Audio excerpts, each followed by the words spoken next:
this video, we're going to talk about where we get our hydrocarbons from, what they can be used for, and some of their physical properties. So most hydrocarbons are coming from beneath the surface of the earth in forms of crude oil and natural gas. The crude oil is a mixture of many different hydrocarbons, and as a mixture, it's not incredibly useful. However, it's where we get most of our fuels from.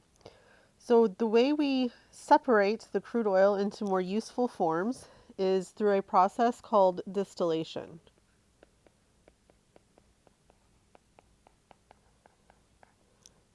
Distillation is a process where you use boiling points of different components of a mixture to separate them out. For distillation of crude oil, we have a lot of different components. So the different components are going to separate, as I said, based on their boiling point. And their boiling points are different because of the different sizes of the molecules. So what we have here in this image is what we call a fractionating column. And it gives us fractions or pieces of the mixture based on their boiling point. So what happens is the crude oil goes in down here towards the bottom. We are heating this sample with steam. And what happens then is as the mixture sample is heated up, the lower boiling point components are going to heat the fastest. They're going to travel all the way up to the top of the column where they will escape. Then the the slightly higher boiling points will take a little longer to heat. They'll travel up a little less distance because it's not as warm up at the very, very top. And those get separated out and so on. So notice that the different pieces or different components of our crude oil have different uses. So the very short molecules, the ones that have 1 to 4 carbons, actually come out as a gas. They have a very low boiling point. 5 to 12, those components have a boiling point of about 70 degrees Celsius, and this mixture is what we use for gasoline. Slightly longer yet, 12 to 16, the boiling point increases to about 200 degrees Celsius, and that's kerosene. 15 to 18 is heating oil, and 16 to 20, and now we're up to 400 to 500 degrees Celsius, are the lubricating oils. Then there's some components that just never boil, and those are removed as what we call a wax distillate. So that's carbons 20 and higher. So again, you can see that as the length of the chain increases, the higher the boiling point. So that's what we're going to focus in on next. Boiling point is a physical property. So we're going to talk about how we can rank boiling points based on the structure of the molecule and why we can do this. So for boiling points, what is actually happening is if we think about our liquid, so let's say we have a bottle of hexane sitting on the counter, and hexane is a liquid at room temperature. What happens are those molecules are interacting with each other. So we know in a liquid, it's kind of a moderate interaction. They're still flowing around, but they are interacting with each other. What needs to happen for boiling point to occur, or for boiling to occur, are those molecules need to be separated from each other. So we're not breaking bonds within the molecule, but we're taking the molecules and just pulling them apart and converting it into a gas.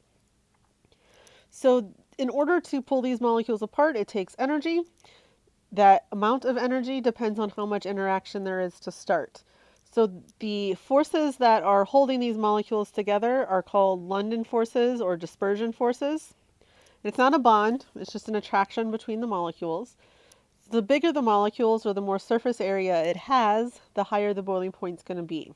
So that's why when you compare, say, a short chain to a long chain, if we had a bunch of short chains, there's not a whole lot of interaction between them. Whereas if you had a bunch of long chains, there's much more interaction.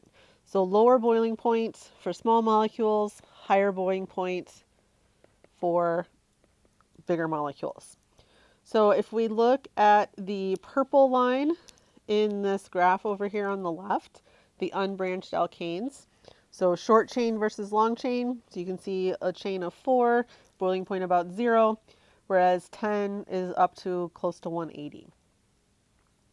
So for boiling point, length of the chain, the boiling point increases because you have more intermolecular forces between the molecules and they're more difficult to pull apart.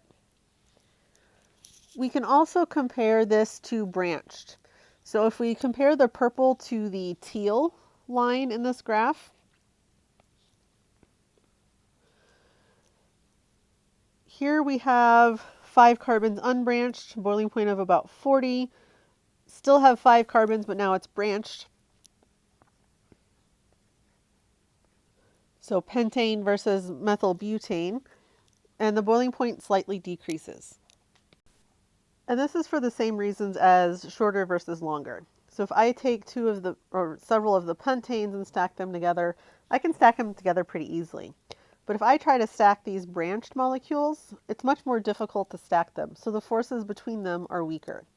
So as you branch a molecule, the more branches you have, if you have the same number of carbons overall, the boiling point is going to decrease. Then the last comparison for boiling point that we'll look at here on this slide is if we look at cyclic. So if I still look at the 5 carbon, but now I have a cyclic alkane, so cyclopentane, notice the boiling point is a little bit higher. So those rings we can stack even closer together, make them more difficult to pull apart, and therefore increase the boiling point. So let's kind of summarize that trend. For low versus high, and this is just a comparison, right? You're always going to be comparing, say, 2 molecules to each other.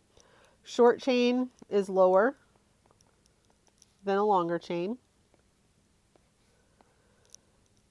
Branched is lower than a straight chain if you have the same number of total carbons. And then cyclic is going to be higher, so acyclic will be lower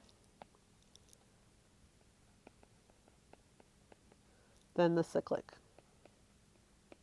And we'll look at some examples on the next slide.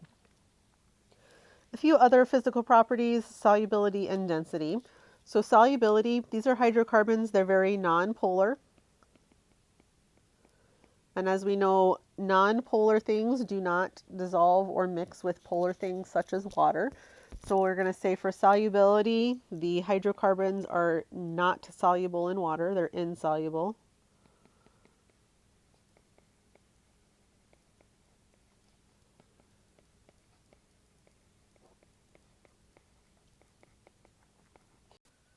For density, your hydrocarbons are always going to be less dense than water.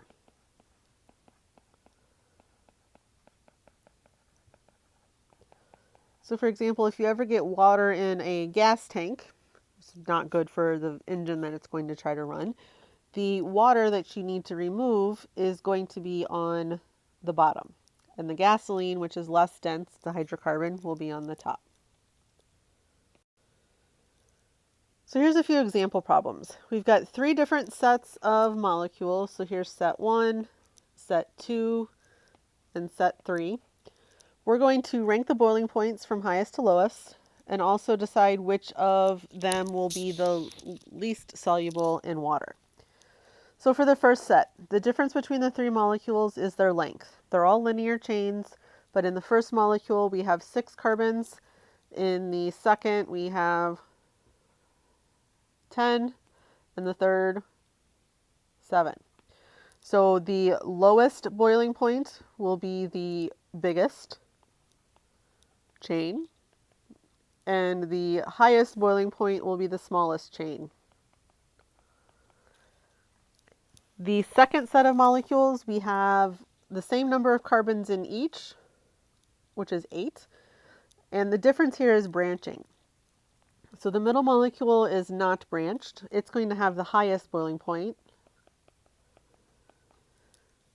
Then the molecule on the left, it looks like we have kind of 1 branch, whereas the one on the right, we've got multiple or 2 branches.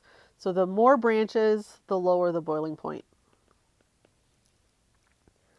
The last, we're comparing cyclic to acyclic, and we said the cyclic is always higher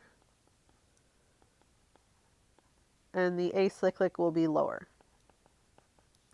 So that's all boiling point.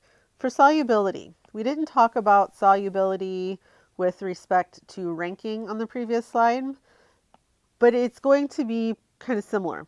So the bigger the molecule, the less soluble it's going to be. So bigger molecule, lower boiling point, bigger molecule, less soluble. So the first example, lowest here is also the lowest solubility.